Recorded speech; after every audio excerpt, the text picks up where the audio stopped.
Hello મિત્રો, કેમ છો તમે બધા? આઈ હોપ તમે બધા મજામાં હશો. તો આજની આપણી રેસીપી છે લીલા તુવેરના પરોઠા બનાવીશું. તેના ઇન્ગ્રેડિયન્ટ્સ જોઈ લઈએ. તો અહીંયા 2 કપ જેટલી લીલી તુવેર લીધેલી છે, 3 નંગ તીખા મરચાં અને 1 આદુનો ટુકડો લીધેલો છે. કોથમરી આપણે દાંડલી સહિત જ આને લેવાનું છે. અને પરોઠા માટે લોટ લીધેલો છે, નોર્મલ ઘઉંનો લોટ 2 કપ લીધેલો છે. આ બંને વસ્તુ આપણે સેમ લીધેલી છે, તુવેર અને લોટ. આખું જીરું, હિંગ, સ્વાદ અનુસાર મીઠું, 1 ચમચી ધાણા જીરું, લોટ બાંધવા માટે પાણી, ગોરાનું નોર્મલ લીધેલું છે અને પરોઠાના મોણ માટે અને તરવા માટે તેલ લીધેલું છે.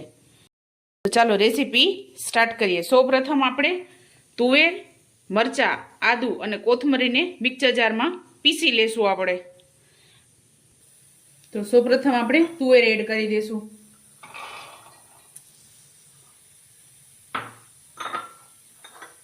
મરચાં અને આદુ મેં અહીંયા 2 નંગ તીખા મરચાં લીધેલા છે અને કોથમરી એડ કરી દેશું. આથી ટેસ્ટ એકદમ સરસ આવે છે.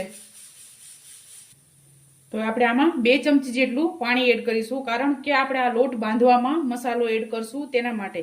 તમે ઉપરથી અલગથી મસાલો બનાવશો તો આપણે એમાં પાણીનો યુઝ નહીં કરી શકીએ, નકર આપણો લોટ એકદમ ઢીલો થઈ જશે. તો આને લોટ બાંધવામાં જ આ મસાલો એડ કરી દઈશ. તમારે આલુ પરોઠાની જેમ અલગથી મસાલો બનાવવો હોય તો તમે એ રીતે પણ કરી શકો છો. તેમાં આપણે પાણીનો યુઝ નહીં કરી શકીએ. તો આપણે આમાં 2 ચમચી જેટલું પાણી એડ કરશું. તો હવે આપણે આને પીસી લેશું. તો આપણે આ પીસાઈને રેડી થઈ ગયું છે. તો આપણે આને એકદમ ઝીણું પીસવાનું છે.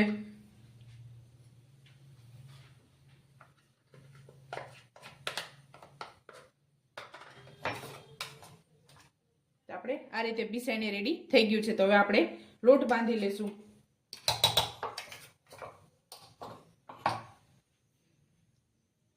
તો આપણે લોટ બાંધી લેશું. તો અહીંયા ઘઉંનો લોટ લીધેલો છે. આ મેં ચારીને લીધેલો છે. 2 કપ ઘઉંનો લોટ, સ્વાદ અનુસાર મીઠું, હિંગ અને આખું જીરું એડ કરીશું. અહીંયા તમે સફેદ તલ પણ એડ કરી શકો. 1 ચમચી ધાણા જીરું એડ કરીશું. ત્યારબાદ આપણે આ પેસ્ટ એડ કરી દઈશું.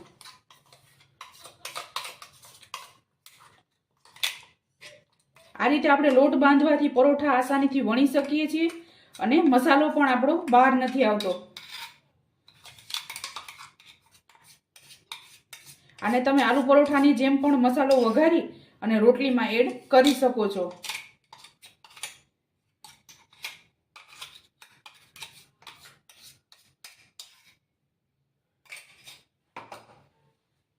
ત્યારબાદ મોણ માટે તેલ એડ કરીશું, 1 ચમચી જેટલું. તો હવે આપણે લોટ બાંધી લેશું. નોર્મલ પરોઠાનો બાંધીએ તે જ રીતે આપણે લોટ બાંધવાનો છે. જરૂર લાગશે તો પાણી એડ કરશું આપણે.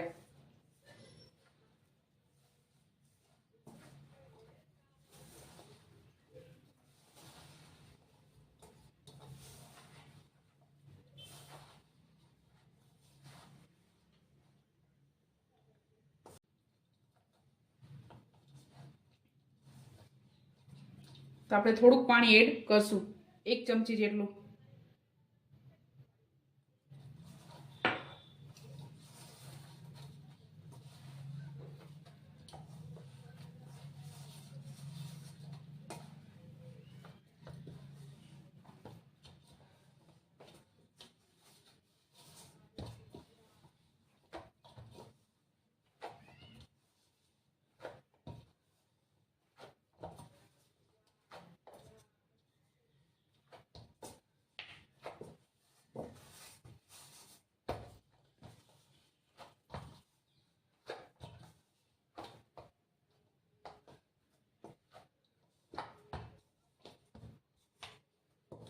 તો આપણો લોટ બંધાઈને રેડી થઈ ગયો છે. તો આમાં આપણે તેલ એડ કરીશું.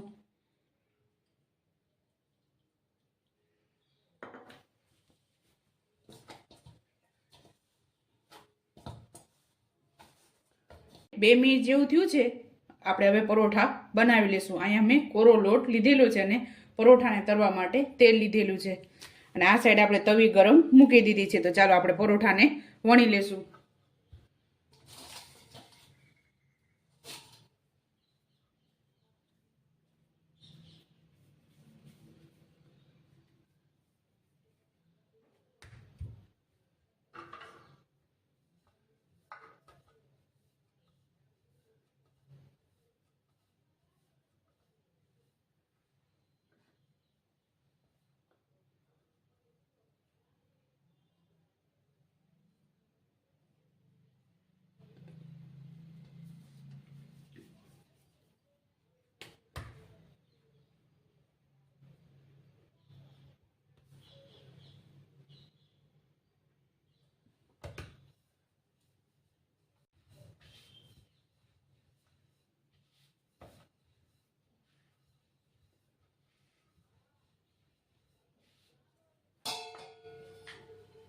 તો આપણે આ રીતે બધા પરોઠા રેડી કરી લેશું. ત્યાં સુધી આપણી તવી ગરમ થઈ જશે. તો આપણે મીડિયમ સાઇઝના પરોઠા વણી લીધા છે. હવે આ જ રીતે બધા પરોઠા આપણે રેડી કરી લેશું. તો આપણે આ રીતે પરોઠા તૈયાર કરી લીધા છે અને અહીંયા આપણી તવી ગરમ થઈ ગઈ છે. તો હવે આપણે પરોઠાને તળી લેશું.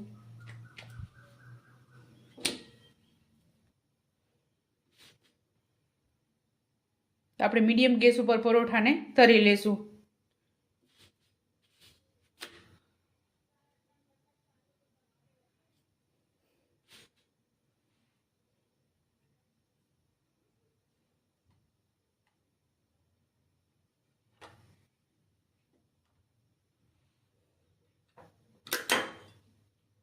તો આપણે તેલ એડ કરીશું.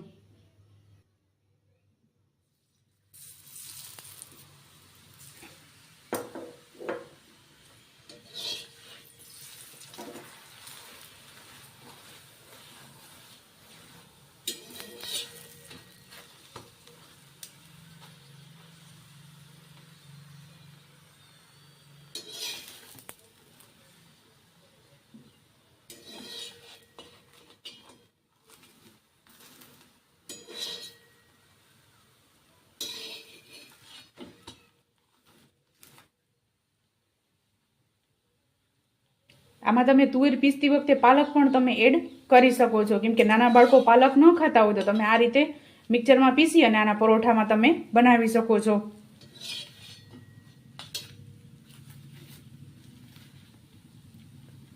તો આપણું પરોઠું રેડી થઈ ગયું છે. તો હવે આપણે આને કાઢી લેશું.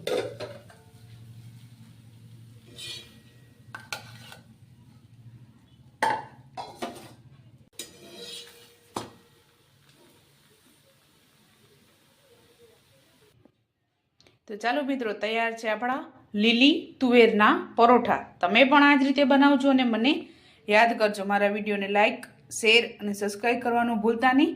તો ચાલો મળીએ નેક્સ્ટ વિડીયોમાં.